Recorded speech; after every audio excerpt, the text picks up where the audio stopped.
আল্লাহ বললেন, নবীজি, যারা আমি আল্লাহর উপর ঈমান আনে, পরকালের উপর বিশ্বাস যারা করে, এইরকম জাতি কোনোদিন তাদের সাথে বন্ধুত্ব রাখতে পারে না যারা আমার সাথে দুশমনি করে। আল্লাহর সাথে দুশমনি করার মানেটা কি? যারা আল্লাহর বিধানকে অবমাননা করে।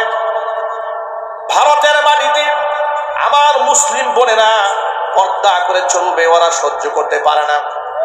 আমার মুসলমান ভাইয়ের আল্লাহু আকবার বলবে, সহ্য করতে পারে না। কথা বলতে হবে, ঠিক কিনা?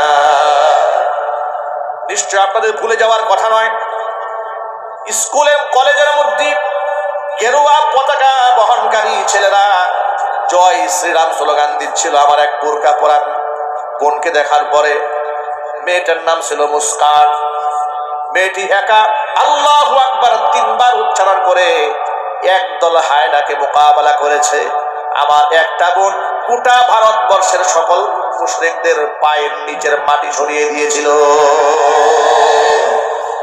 একটা নারী হয়ে, একটা মেয়ে মানুষ হয়ে আল্লাহু আকবার ধ্বনি দিয়া যদি কুফফারদের পায়ের নিচের পিঠ কাঁপায় দিতে পারে, 90 থেকে 95 ভাগ মুসলমানের দেশে অসংখ্য নওজোয়ান তরুণ আছে যারা খালিদ বিন ওয়ালিদ রাদিয়াল্লাহু তাআলা আনহুর যোগ্য উত্তরসূরি। সালাউদ্দিন আইয়ুবী, জামালউদ্দিন আফগানি রাহিমাহুল্লাহ আল্লাহর যোগ্য উত্তরসূরি, বীর আমির হামজার যোগ্য উত্তরসূরি। এদেশে নওজোয়ান মুসলমানরা আছে না নাই? যুবকরা প্রস্তুত আছেন তো ইনশাআল্লাহ?